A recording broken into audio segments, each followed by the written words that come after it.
Hello, welcome to this episode of the Charity Chart Show. I'm excited to have our guest today, Shilpa Alva, who is the founder and executive director of the nonprofit organization Surge for Water. Shilpa, thank you for being with us today. Thanks for having me. Absolutely. We have a lot of different questions that I want to ask you. I want to start though with, can you share with us in the audience what is Surge for Water and why were you inspired to start this organization? So, Surge is a global nonprofit. We're based out of the US, but we work in very close partnership with organizations, grassroots, community led organizations in Haiti, Uganda, and Indonesia right now. And in partnership with those organizations, we're working on what we like to call Water Plus. So, that includes like water, sanitation, hygiene, and menstrual health.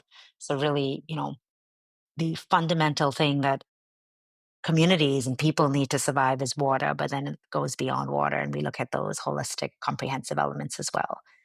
We do that with while prioritizing women's leadership and centering the women's experience in that journey. Awesome.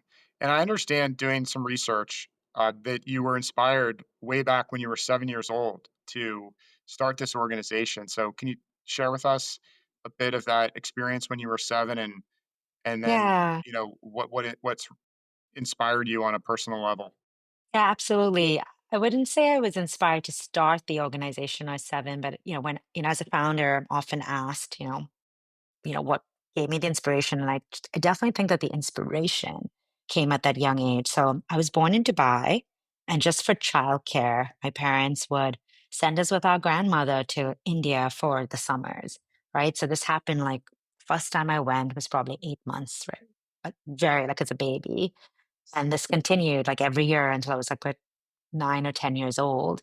And one of those early trips, I think about 7 years old, is when I first started to realize that basically I had privilege, right? I remember like being in an air conditioned car traveling, which was also a luxury for us. A lot of times we didn't travel in an air conditioned car, but on this particular day we were in an air conditioned car and, traveling the streets of Mumbai. It was Bombay back then, and recognizing, what I'd seen all the time, but like just poverty around me, right? And I know I haven't been to Mumbai in a very long time, and I know the situation is very different. So I just also want to contextualize this for anyone who might be listening from that part of the world.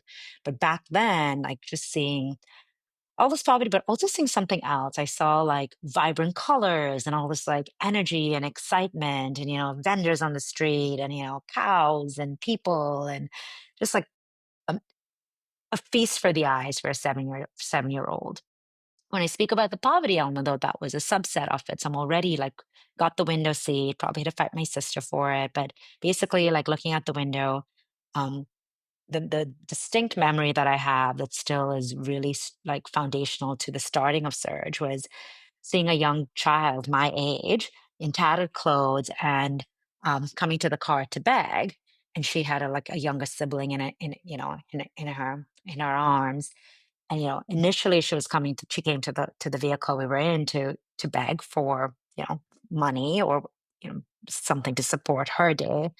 But very soon as children, like we just connected across the window and started to smile at each other and interact with each other with our hands. And I just remember, experiencing that moment, connecting with shared humanity that exists across, everybody, regardless of our like where we're from or our socioeconomic status, but also like asking a lot of questions about why the situation was like that, right? Like really like wondering why I had the privilege that I had to be traveling the way I did, and and the clothes I was wearing, and have someone my age, um, that was Indian. I'm Indian too, like, so the same background, like, being on that other side, and I think that was when I started to first understand what injustice looked like or what inequity looked like, and really had a drive at that very young age, or and I wouldn't say drive, that'd be too strong, but definitely the curiosity or that initial spark of, like, understanding that wasn't fair and wanting to do something about it. Really appreciate you sharing that. When I read that, your experience there, it really hit home to me because I had an experience, um, different, but about 6 weeks ago. I mean, look, I'm in Austin, Texas. Yeah. We have uh, while I can't rattle off the specifics, we have too large of a homeless population here and not Yeah. enough resources and help that we provide as a city. And I think it's a real, shame and a tragedy. Yeah. And I was driving back from a doctor's appointment, and I was at an intersection where I was making, a left turn at a stoplight. And I'm used to seeing homeless people here on the corners, obviously. But I looked over, and this time was really different because I locked eyes with this young man. He looked exactly like me. Yeah. It was remarkable, and it was like the first time. And I have others, my high school, as part of our community service, we had to um, pick an organization and volunteer. I forget how many hours, but it was a significant commitment. And I worked at a soup kitchen in East Baltimore with my friend, where I grew up in Baltimore County. I've been in Austin for 15 years now. So I've had different experiences, and obviously doing charity charge, like trying to make a difference, trying to Yeah. help out, make the world a better place. But seeing this gentleman with his dog through that through my window, and then I like kind of quickly, there was traffic behind me, and I was trying to think like, well, what do I do? How do I help this person? I kind of Yeah. had to speed off. Um, but hearing your experience of being in the car and seeing out, like being connected to someone who, makes you kind of realize like, why are they going through what they're going through, and why do I have Absolutely. all these privileges and advantages, that really uh, hit close to home. So I feel kind of a kindred spirit in a sense with you, and kind of inspiration Yeah. for wanting to do good. So I appreciate you sharing that. Um, Talk to us a bit more, as we just kind of started a few minutes ago. I understand you have the three areas that you focus on, of the water plus, community ownership, and women leading the way. Um, what is sort of unique about the ways in which Surge, and by its full name, Surge for Water, is going about tackling, kind of these issues, and working to make a difference? Yeah, so Water Plus, the way I look at it is like when you look at like a model, right? Like Water Plus is what we do, right? The women leadership and the community ownership is how we do it. So the work that we do is water, sanitation, hygiene, and menstrual health. In our space, it's actually called WASH. Water Plus was a new marketing thing that came out actually just a couple months ago, and we love it because we think it's more approachable and it really signifies what the work is about because it's so much. It's the full like new tagline, which really represents us, is beyond water to thriving communities. Because what it is it starts with water and then continues as building blocks into other things such as improved education, improved health, income, just overall well-being.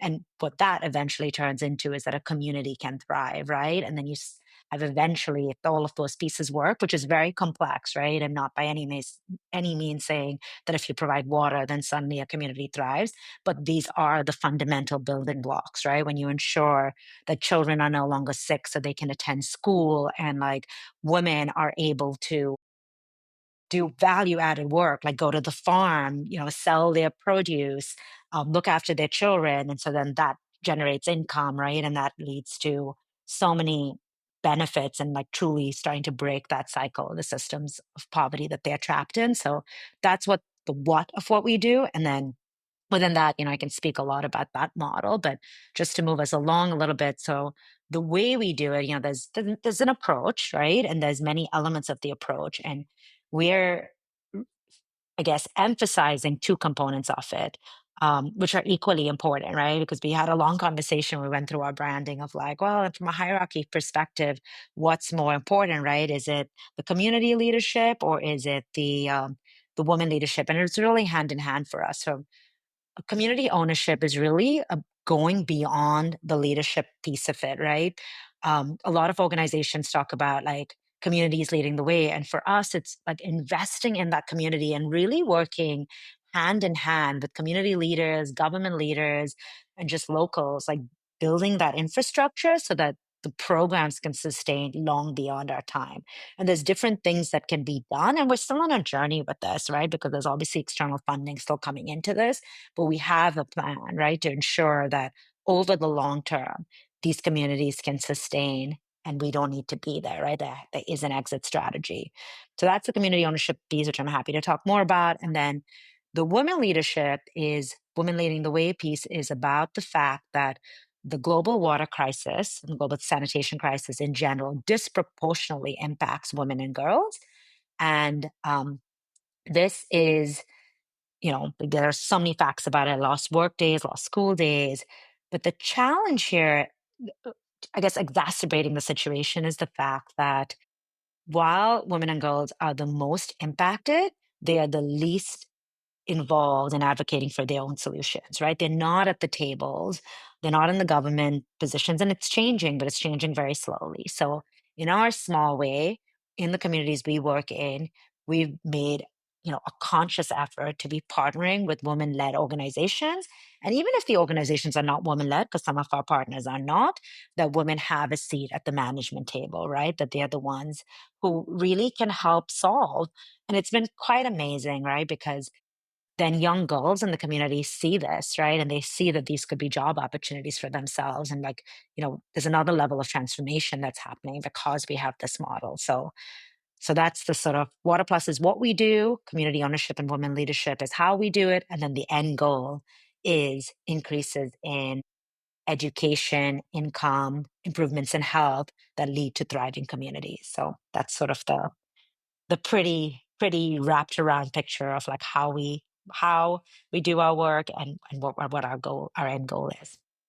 I love that. I really appreciate the cohesive nature of how it all works together to make a bigger impact. Because I think when, I first got just made aware of, obviously the nonprofit industry in general, and then the challenge with access to clean water, I just thought about it from the perspective of clean drinking water.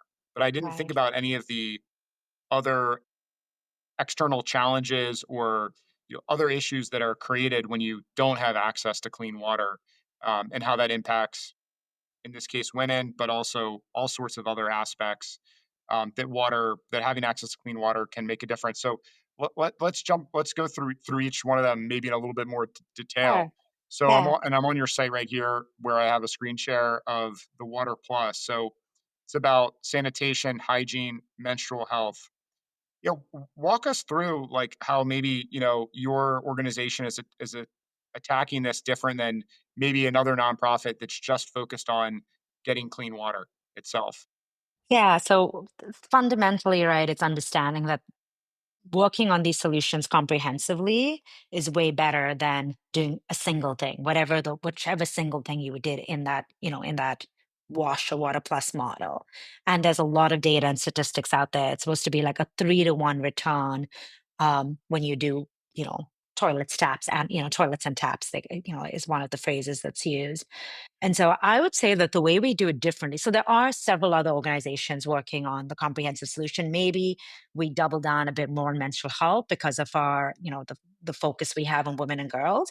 But that part's not unique. What I would say is unique or different about us is even within the water plus piece, we sort of have a tiered approach there, right? So the very first step of the three, there's 3 steps. The first step for us is about the infrastructure, right? It's actually the wells that we're drilling, the rainwater harvesting systems, the springs that we're protecting, water filters, hand washing stations, toilets, right? The hardware, a lot of times it's called in our space. So that's the infrastructure.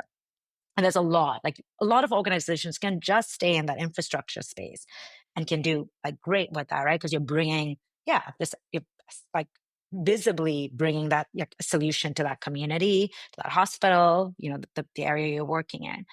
And then we go to another step. And for us, at the second step, and this is where like even the woman piece gets even more like focused on, especially young girls, is like we look at the education element of it. Because building the solution is probably the easiest part, right? Once you get the funding, of course. But the actual like behavioral change, the education, you know, the maintenance, the long-term sustainability, that comes into the education component, right? And that's when we start looking at, the hygiene programs that we run. We do soap making production, we do reusable pad making, we train water sanitation committees. So it's like that element of like strengthening capacity, which eventually goes, that's the approach of community ownership now coming back in, right?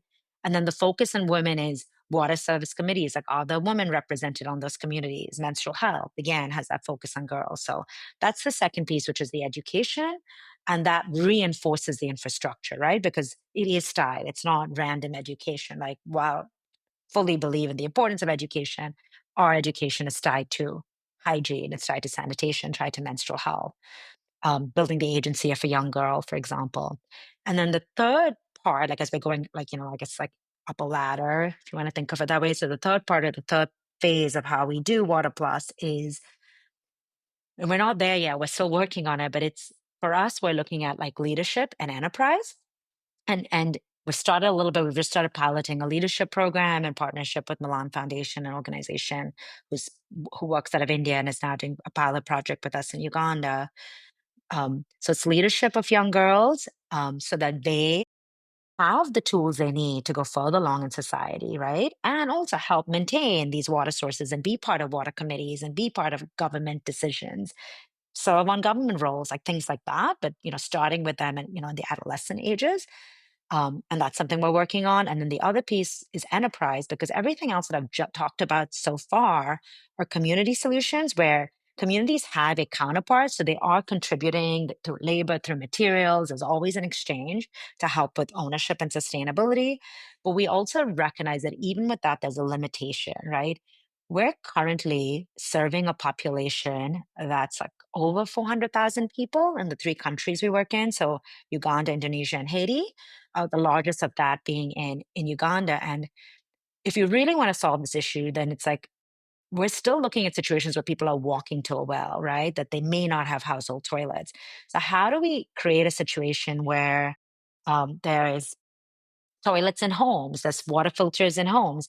And we think that that has to be done through enterprise. It has to be done through someone purchasing it. We don't think philanthropy in its traditional form can achieve that.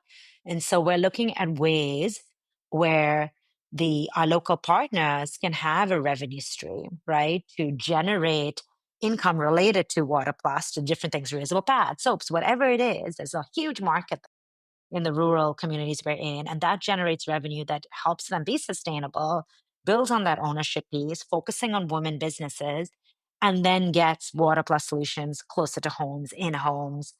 And that's sort of the journey that we're working on. I mean, we've really thought this through, but we're still sort of now, we've got step one down, we've pretty much got step two down. Step three is like the next phase that, the communities have to be ready for and all of the several more pieces have to come into play. But that's the vision. That's where we're going. That's awesome. And we're gonna jump around here a little bit, but I want to go deeper on some of the impact actually, and share with the audience your organization, which has been you founded it almost 14 years ago. Is my if I have my Yeah, the facts math right? is right. Yeah. Yeah.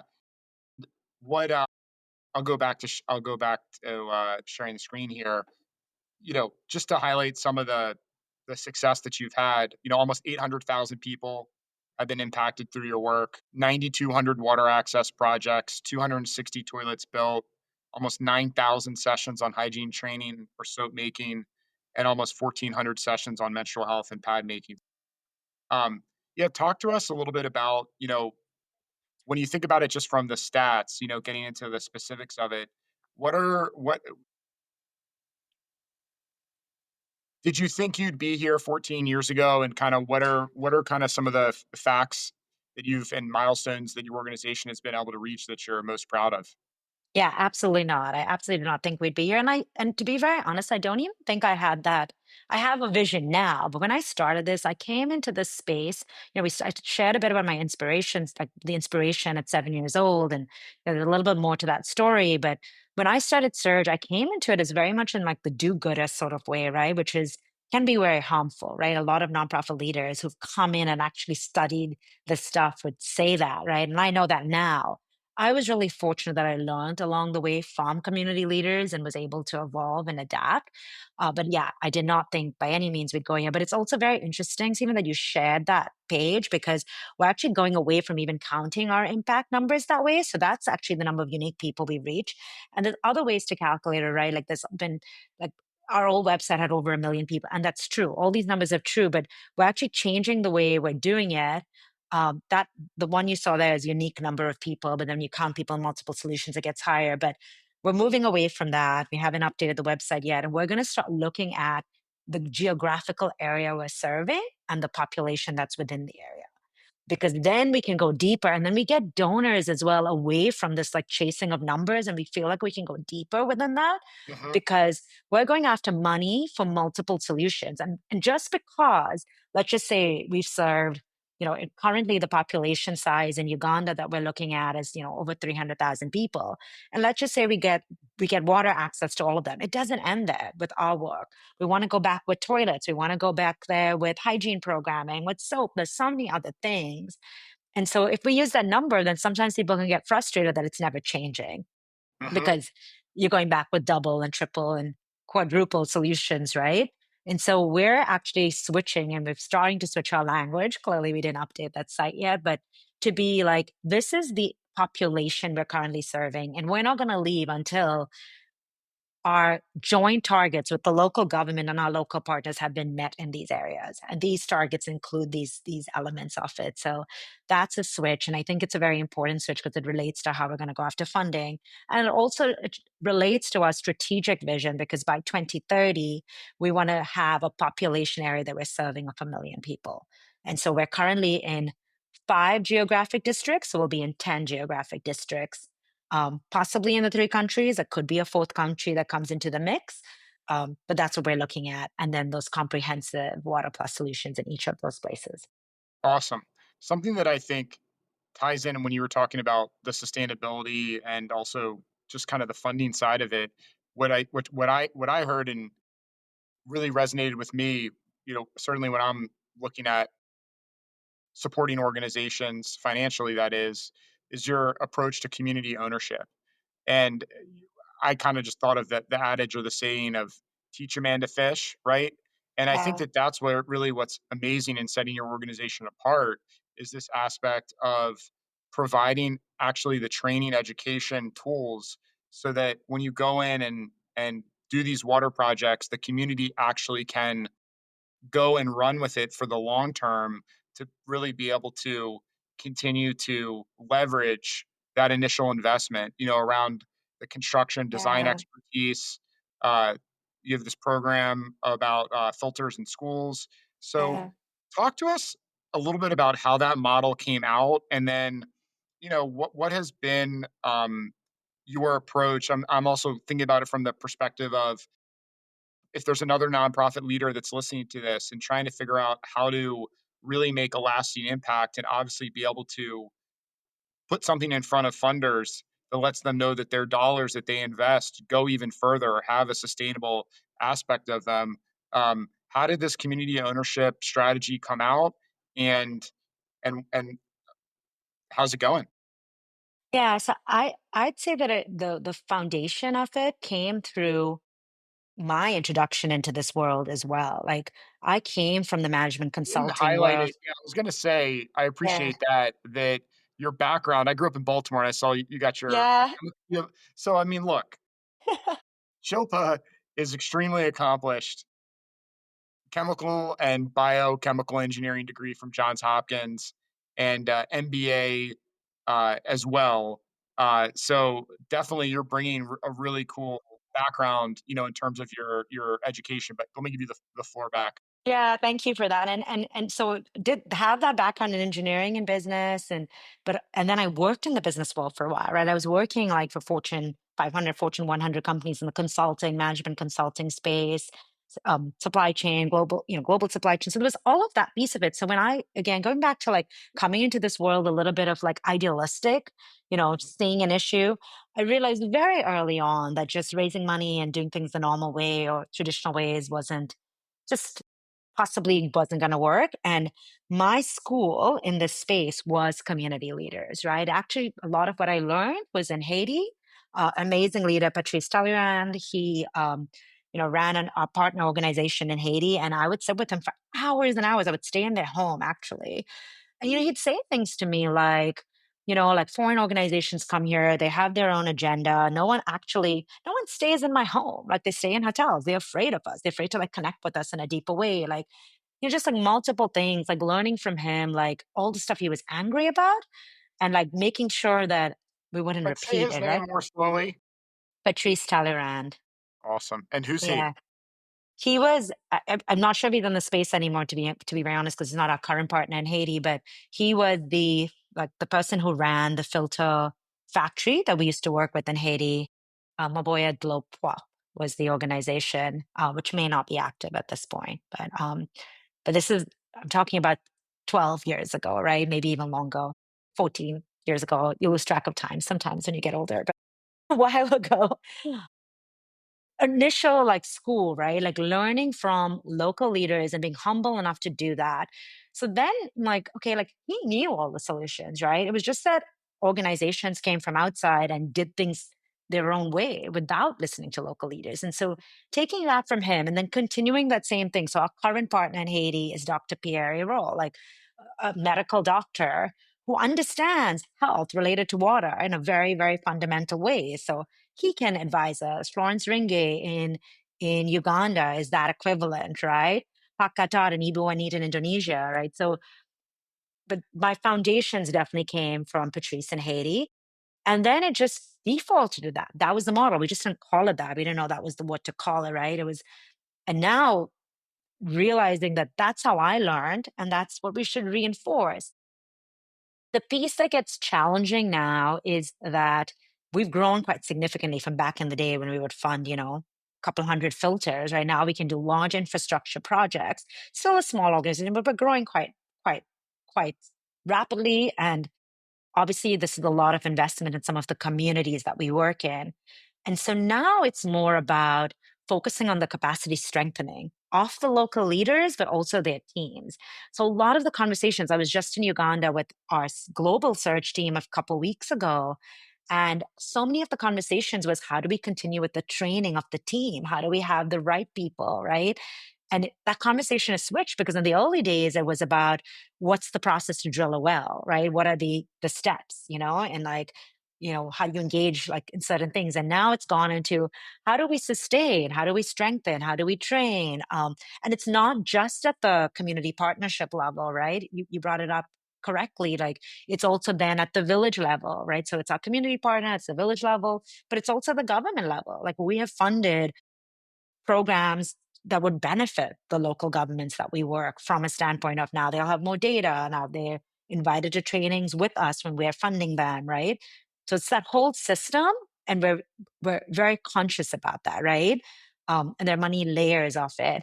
And to be very honest with you, we're in a new like phase because even I'm realizing a year ago, none of that was even in our budget and this costs money. And now I'm like, oh, we need to put more of this money in the budget because this is the cost that will change the system, right? But it's softer, right? Everybody can understand the drilling a well, like, yeah, that's the cost of drilling a well, right? And you get it, you're gonna get water gushing out of at the end of it. We've all seen those pictures and those videos. Less people are excited about funding the training that goes behind the maintenance of it. So going back to your question on the donor aspect of it and how you communicate it, it's exactly like how I'm talking to you. If a donor is willing to listen to it, we'll explain that journey and why it's important. Not everyone gets it. A lot of people just want to fund the well drills and or the toilet constructions. But there are some that do hear us and want to support the larger picture. And I would hope that we can be part of that process that brings more donors along on that journey so that they can understand because we're not going to solve it's also not our place, right? I don't belong to Uganda, Haiti, or Indonesia. Like, it's not my place to be doing this work. So it's really like, how do we get ourselves out of this equation? And how do you like really strengthen the locals so they can have the pride to not be going out for charity, right? Like that's the thing, to eliminate that sense of charity and really make this a partnership and a thought partnership and a leadership partnership with full respect across, and equity across the lot, I guess the way we work. I appreciate that. And I want to take a moment to acknowledge everything's relative. Your organization is not small. One, there's no small nonprofit, just Thank like you. there's no small business. Yeah, My thank you. my friend and a great mentor of mine, Rob Lowe, told me that, many, many years ago. It could be a local business. Yeah. but a small business is not small to the person, it's their everything, Yeah. right? You think Yeah. about that. And for your organization specifically, and I wanna there's one more track, women leading the way, that I wanna focus on, and then we'll jump to this point, but I'll make it now. Your organization is doing 1.7 million plus in revenue. I double checked the stat, 92% of nonprofits in the United States are under $1 million in revenue.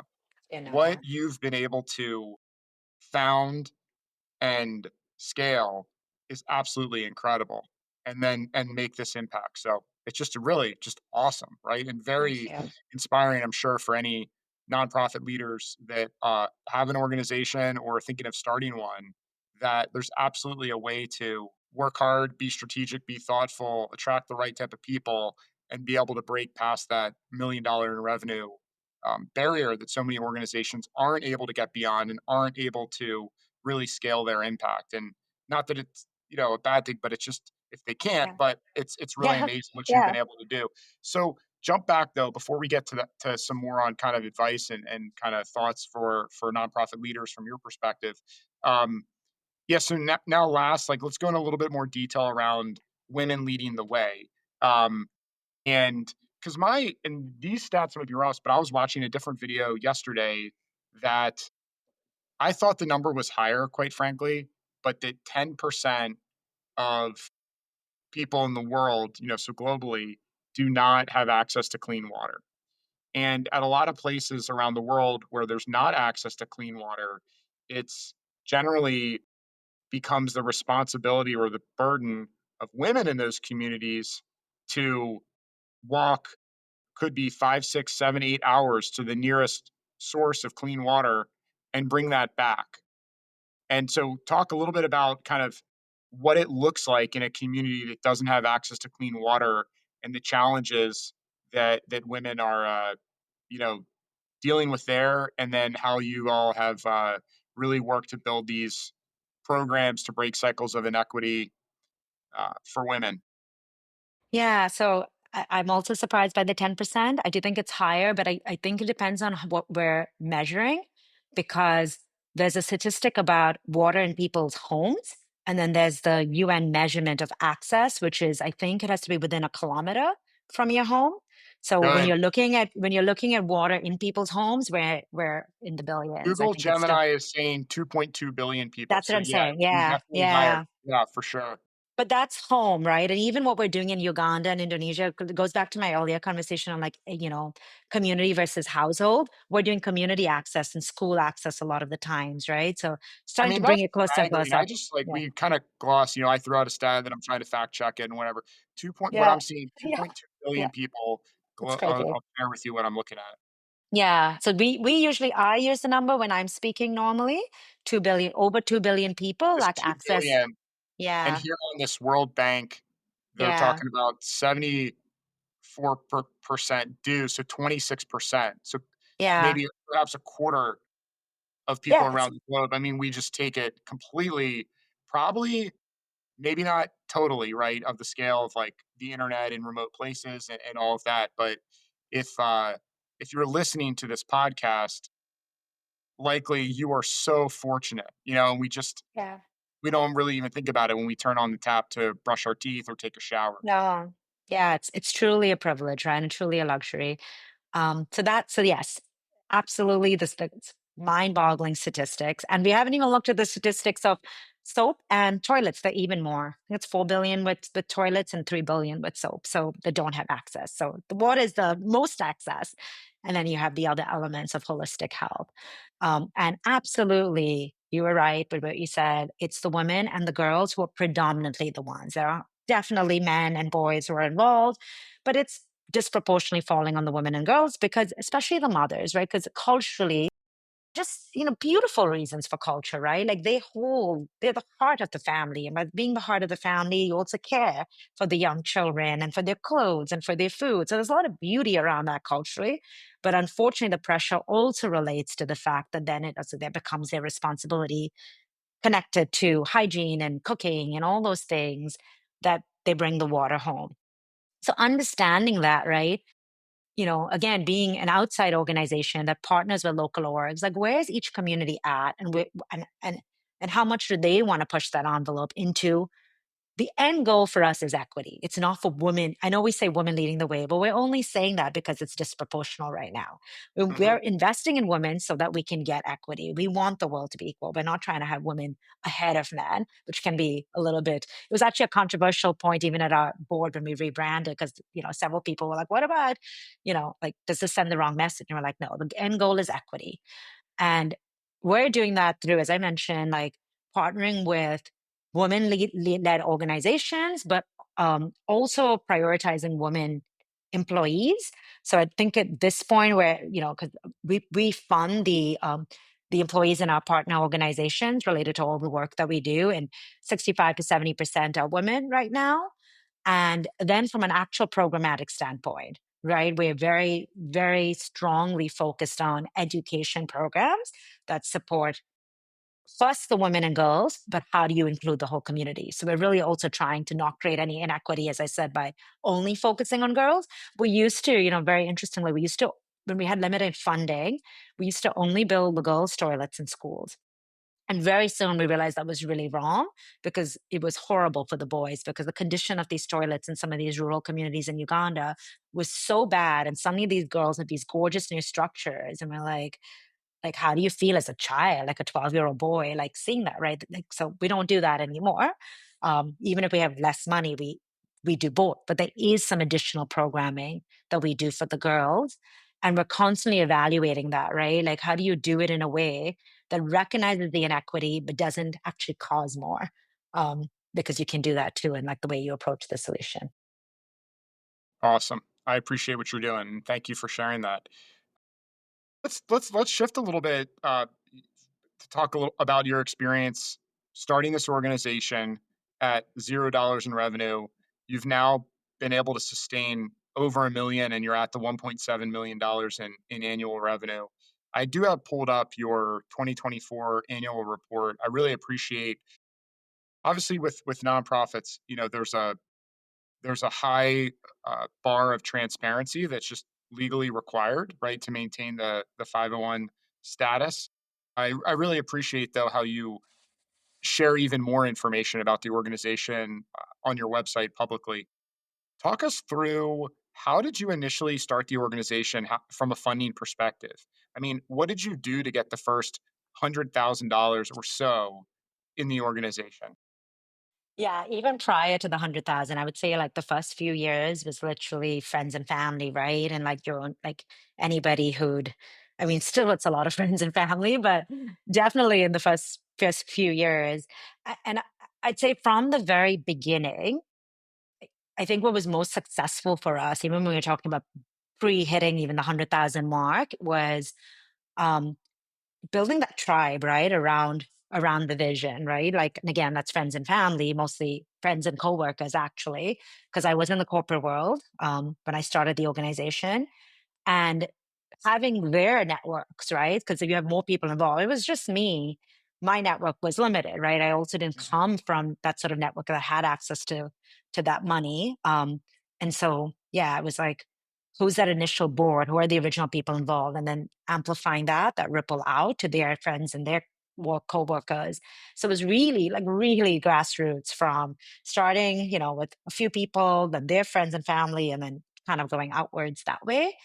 I wanna say that we probably didn't get our first grant till 2017, so, like, more than, almost not 10 years in, but, something like that, quite a few years in, and really first corporate partner around that time too, and I will also say that's not necessarily because we asked and we didn't get it, I just didn't even know the word, like, I was doing this nights and weekends for the first, like, it's only been 10 years since I've been running the org, like, full time, and, like, I didn't know what nonprofit funding was like or fundraising, so a lot of the things I did later because I just didn't know what you were supposed to do, right? I was learning along the time, and I had a corporate job that was full time, but once I started to learn it, I was like, "Oh, now I get this. Now I know you're supposed to, like, structure certain things." So, at some point, so the first 100K was really, like, hustling for it, like, asking everyone you know. uh Right, relying on your personal network. Yeah, Yep. exactly. And I think that I wanna go deeper there Yeah, because please. we have a lot of organizations or people that reach out to us that, are interested in working with us or just looking for advice. and they're in the phase of they've just started their nonprofit or they're about to file for it, and they don't know how to get that first 100,000. My perspective, and I'm curious, your thoughts, is that even getting that first, whether it's whatever it is, 10,000, 50,000, 100,000, you're going to really be able to validate what you're doing. And if there's a market and an interest in supporting this, just by starting to reach out to those in your Yeah, network. And I think that that's like a really straightforward way to go about it. A lot of people want to overcomplicate it and start knocking on the doors of businesses or a applying trade for ender. grants, Yeah. et cetera. So it just seems like, you took a very practical and straightforward approach. And I'm sure, also got a lot of feedback. But I imagine too, you had to be open and being willing to hear no's. Cause I'm sure to get that 100,000, there were plenty of people that you asked that it just wasn't a fit for them, right? Yeah, yeah, absolutely. Until today, I mean, I finally, I think, realized it's okay, and especially for, any listener who's starting out, people who you expect to get money from and funding from are the ones that probably are the ones that are not going to give it to you, right? Who have plenty of wealth, and whether they connect with or not could support you because it's a relationship. There's many elements, and that was definitely emotionally quite a hard part, and a lot of judging that happened, and still sometimes happen depending on who you're asking for the funding. But an interesting thing there too, Stephen, is like what I want to say is sometimes, especially in the early years, and now I'm very, very strong about our programming, right? But I was kind of trying to figure it out in the first few years. Like, I wouldn't say we had a strong program. Like, we were just figuring it out. So, a lot of those funders believed in me and believed in the early people, right? Like the initial team. It wasn't even about what we did, right? So it was interesting. You're like, yeah, like articulate it and go out and to get feedback. It's amazing if you get people giving you feedback. But I felt like it wasn't until quite later when we got more sophisticated that we got, we started to get like feedback that we can put to work. But yeah, people just sometimes, there's so many people who really, especially now with all the things going on in the world, that just want to help and make a difference, and sometimes need somebody that they know and that they can trust. And I feel like that got us a long way. Um, Being vulnerable enough to share and ask for that funding, and then some of the requests like panned out to actual funding.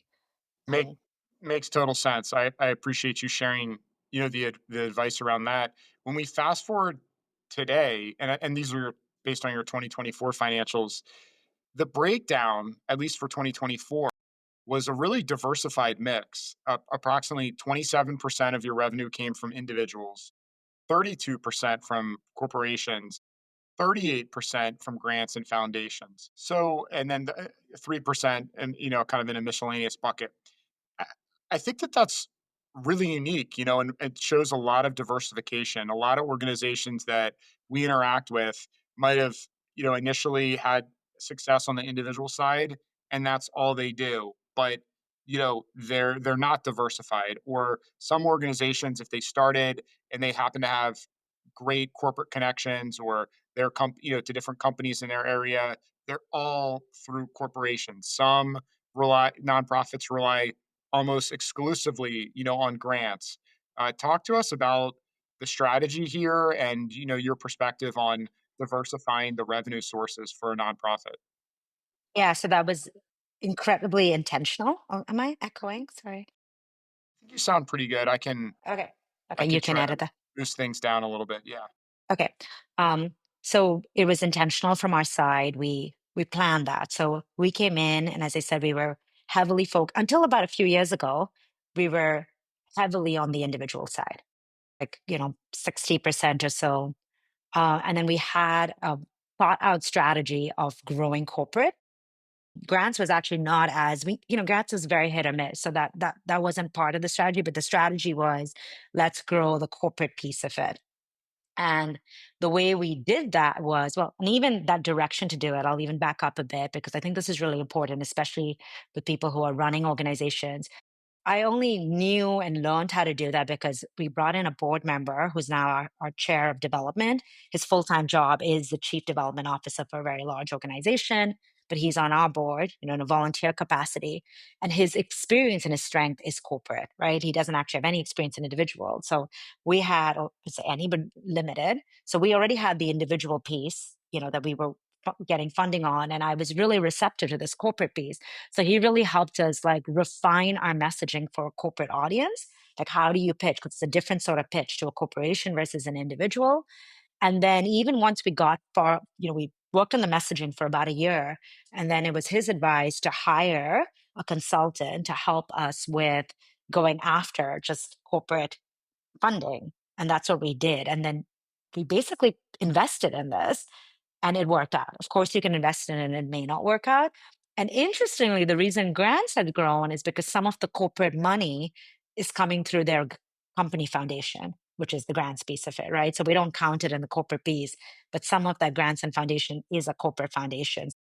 The investment in corporate also led to the increase in the foundation piece. And that's why you're seeing this beautifully diversified portfolio right now. And now we're actually looking at it in the other way because we're like, the amount, like the funds raised in each of those in corporate and grants has grown, but individuals actually hasn't grown that much, right? So now we're like, hey, we've been paying too much attention on the corporate side. What do we need to do on the individual? So we're already catching that. So it hasn't reduced, but it's not been growing. But our individual base has more money, right? Because of, just moving further along in their lives.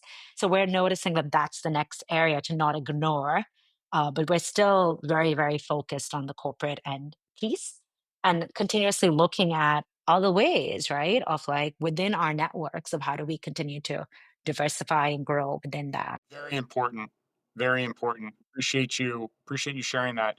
Um, I want to, before rounding out this episode, you've mentioned your team, right? And bringing on, key people.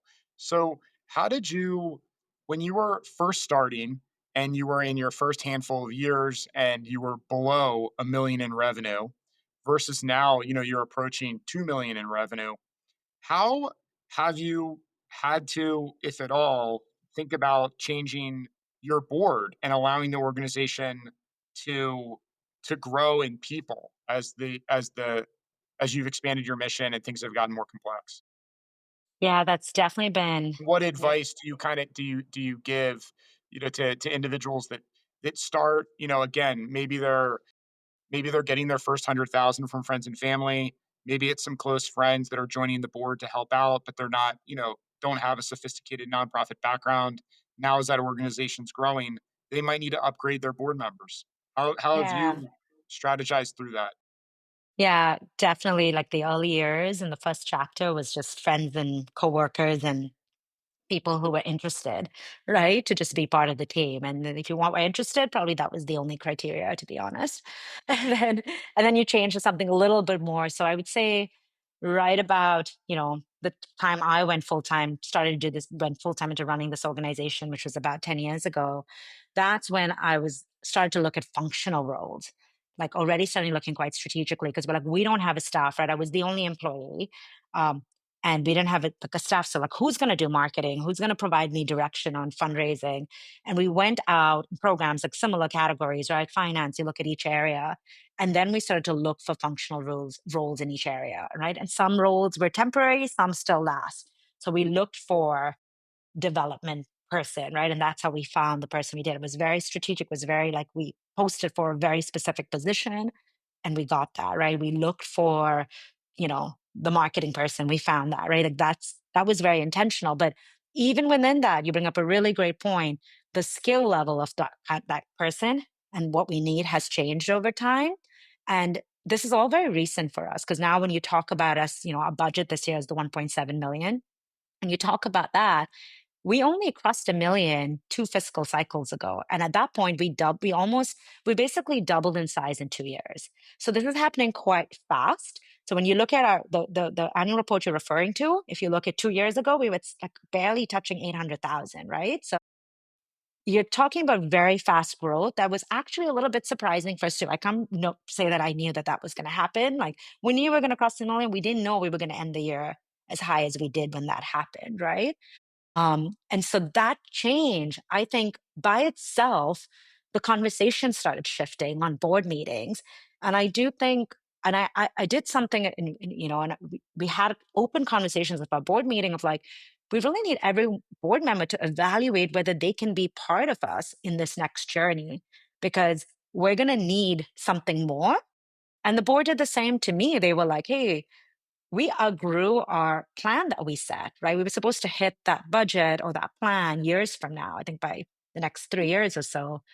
And they were like, we need a new vision, we need a new strategy, right? So I think my ask of them was changing and their ask of me was changing. And we both sort of felt like finding the new equilibrium, I would say, or the new balance. But we're currently and actively still looking for board members, because this has happened fast. And now, What kind if people are listening that they could contribute, what kind of expertise are you looking for?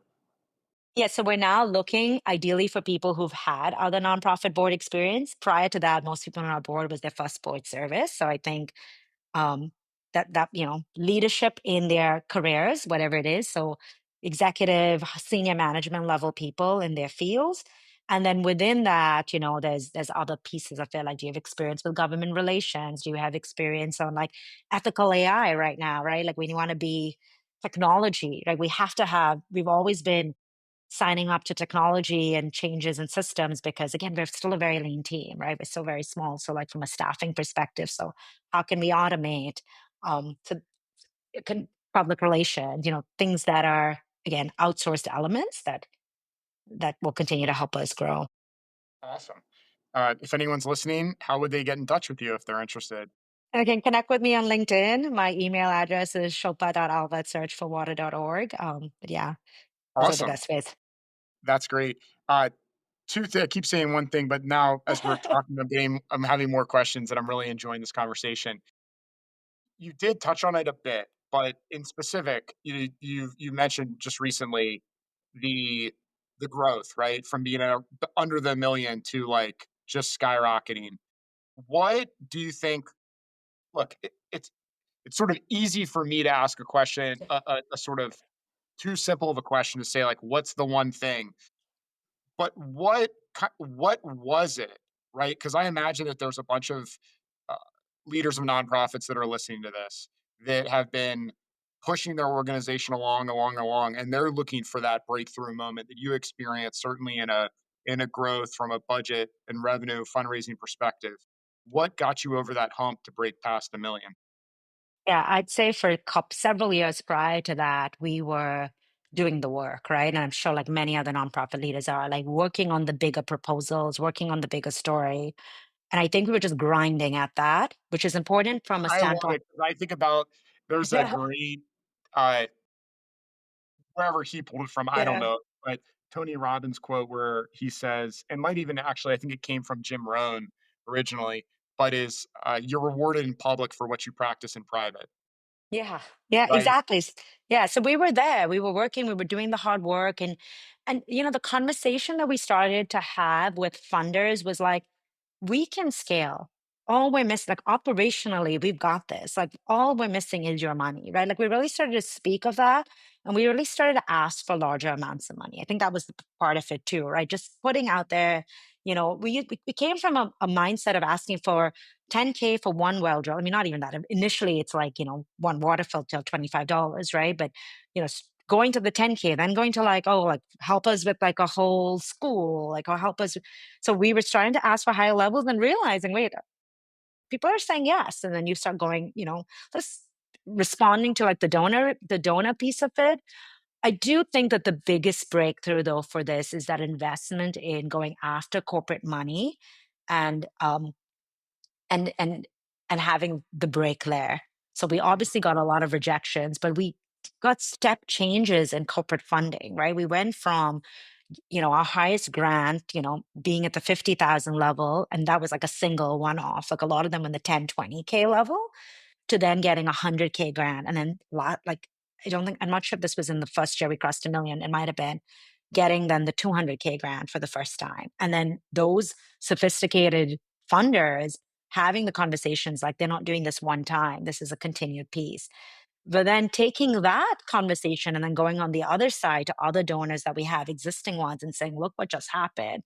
And then it just sort of feeds in itself because when we tell people like someone just invested 200K for 1 year in us, it actually gives other funders the courage to do the same. Because sometimes people, I found, you don't want to be the first person to possibly be the funder of an organization that's your first 100K, maybe. So it's like just being very open, like, hey, like we're finally at this level where we can talk in the 100,000 level, right? But until that point, we were talking in the 10,000, if even like 10, 20, 50, right? Level. And that conversation switched, but we needed the first one for sure. And that's, some of it is also luck and timing. I'm just going to be very honest, right? It's not everything that we've done. Like the right things have to play in, but and all the hard work that's being done. But if it doesn't match on the other side and it's not meant to be, and from a just like I would recognize that that plays an element of that as well.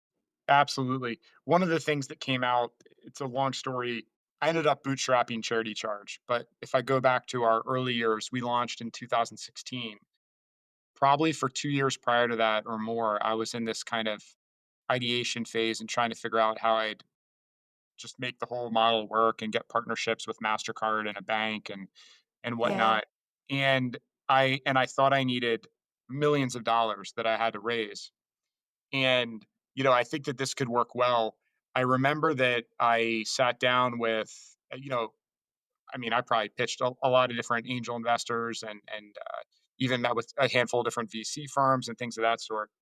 But something that did work well, which was interesting, uh, gets to your point about people not wanting to be the first money in.